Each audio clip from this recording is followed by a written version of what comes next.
Di bababa sa 7 ang naiulat na patay sa panibagong gantihan ng Israel at ng grupong Hezbollah sa Lebanon. Pero may mga kababayan tayo sa Lebanon na hindi pa raw magpaparepatriate. Saksi, si Mariz Umali.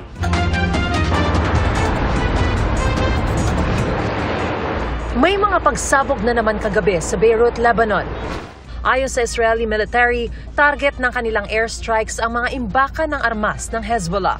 Ayon naman sa Lebanese authorities, 5 paramedic at rescue workers ang patay sa airstrike nitong magdamag malapit sa border. Patuloy naman ang Hezbollah rocket strikes laban sa Israel. Ilan dito ang tumama sa isang lungsod sa northern Israel. 2 ang naiulat na patay.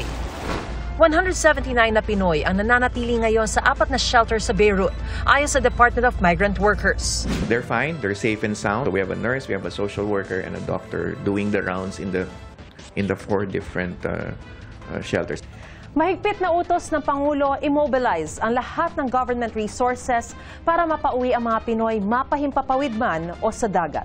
Sa ngayon, 192 na Pinoy ang nakabok na umuwi sa bansa sa pamamagitan ng commercial flight mula October 11 hanggang 28. 11 sa kanila ang makakauwi raw ngayong weekend. 413 naman ang pinoproseso na ang mga dokumento ng Lebanese immigration authorities. Since day one, we have been working closely, of course, with the DMW and the DFA. We've already assigned, sent people and provided with all the necessary funds for us to be able to implement all the assistance necessary. I'd like to rest assured sa lahat, no? Tayo po ay nakahanda. Pero may mga Pinoy na hindi pa rin umuuwi kahit aminadong natatakot sa mga pagsabog.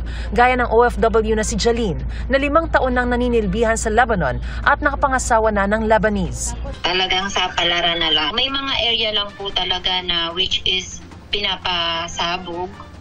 So wag pong mag-alala. And alam ko namang hindi kami pababayaan ni Lord. Gayon din ang kapwa OFW na si Trisha na napamahal na rin sa kanilang amo. Binibigyan ko na lang din ng konsiderasyon na nandito pa rin naman yung amo ko na hindi naman kami pinapabayaan. Na kahit anong mangyari, kasama kami sa plano na. Para sa GMA Integrated News, Mariz Umali ang inyong saksi.